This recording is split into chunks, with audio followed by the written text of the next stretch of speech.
My name is Doug Frost, and I'd like to introduce you to a series of podcasts that we're going to do. And we're going to focus upon the wines of Beaujolais, specifically of the wines of Georges Duboeuf. Now, Duboeuf put Beaujolais on the map. I mean, for a lot of us, at least, he did. And I know. Beaujolais was already on the map. Can we be honest? I know that. It's been there for a long, long time.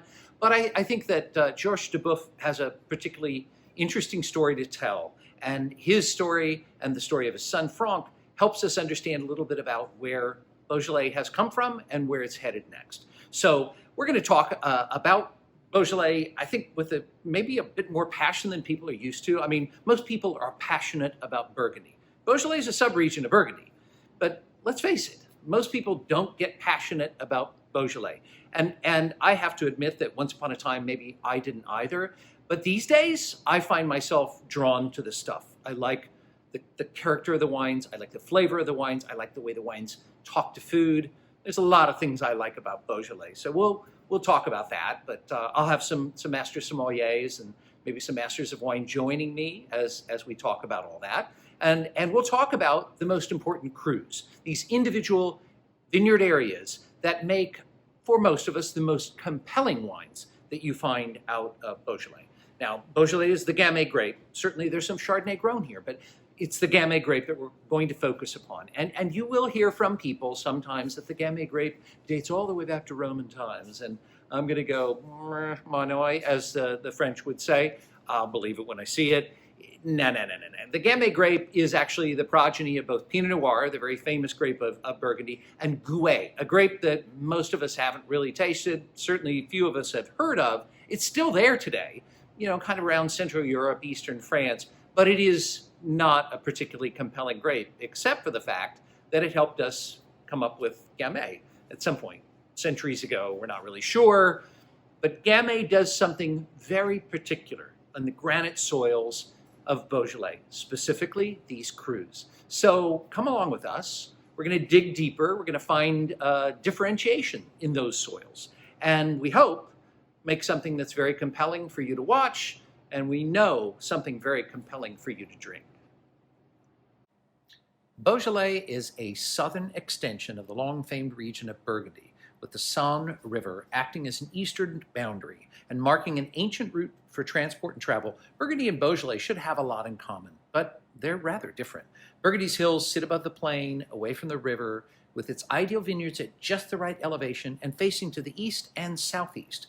Beaujolais' hills are close to the river, but rather isolated among folds created by uplift and made further complicated by the glacial damming of the Saône River in the last ice age.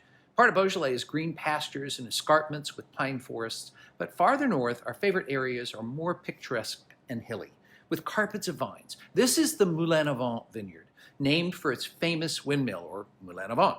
It combines pink granite, here called gore, in a gentle and moderate topography, with its windmill acting as an icon for the entire region. The Gamay grape is king here, but no thanks to Philip the Bold, Duke of Burgundy. In this Klaus Sluter statue of him, he does indeed look bold, if not imperious. In his 1395 edict, he declared Gamay persona non grata. Nobody was to plant it or even tend it because of its, quote, very great and terrible bitterness, injurious to the human creature, an evil and disloyal plant that should be extirpated, destroyed, and reduced to nothing. At that time, and for centuries thereafter, the Beaujolais region and its wine were part of a medieval backwater, its wines mostly drunk at local tables. The town of Lyon, a celebrated culinary French capital, was obsessed with the wine, but few others. And so it remained, nearly till the 1960s, as things changed forever. Now, if your experience with Beaujolais has been all about the Gamay grape's exuberant fruitiness, it's not just the grape, but the way it's crushed and fermented. Carbonic maceration allows at least some of the fermentation to happen within uncrushed grapes and clusters. That kind of fermentation gives wines that are crazy fruity, even banana and bubblegum, and the process can be ideal for early consumption. But Beaujolais offers much more than this.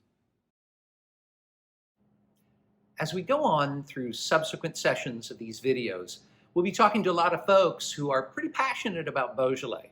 In the next episode, we're going to talk to Master Sommelier Bob Bath about Beaujolais Simple, just the regular Beaujolais, and how it differentiates from Beaujolais-Villages and especially the Beaujolais crus.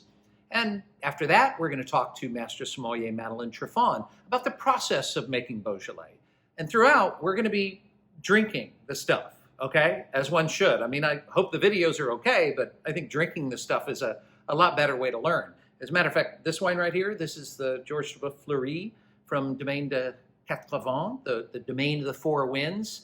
And yeah, I think it's a pretty good way to start. So join us, drink along, à votre santé. Cheers, what have you.